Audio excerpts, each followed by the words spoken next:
Hey everyone, my name is Sharon Yuan, and today I'd like to read to you from Philippians 2.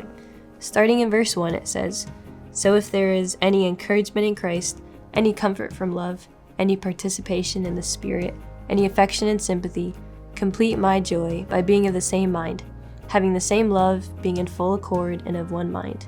Do nothing from rivalry or conceit, but in humility count others more significant than yourselves. Let each of you look not only to his own interests, but also to the interests of others."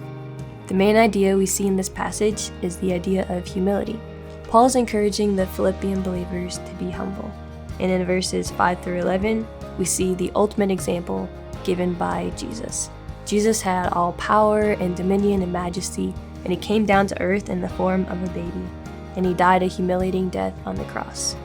If Jesus, all the way up here, could come all the way down here, we really have no excuse not to be humble. Paul tells us how we can be humble in verses 3 and 4.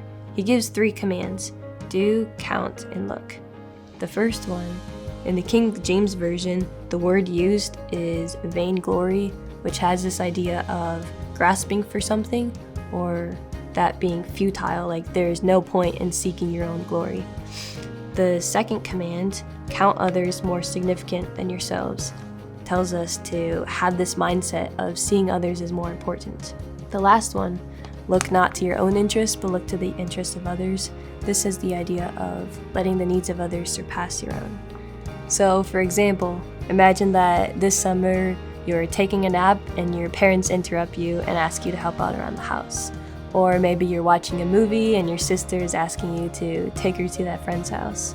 A practical way to put their needs above your own is to literally tell yourself no, to get out of bed, to get off the couch, and go and serve your family. Now, this idea of humility is very countercultural. The world doesn't value humility, but we know that God does. It says in this passage that because Jesus humbled himself and he took on the form of a servant and died on the cross for us, that God chose to exalt him. So I challenge you this week to follow in Christ's example of humility and to prioritize others' needs and to serve them.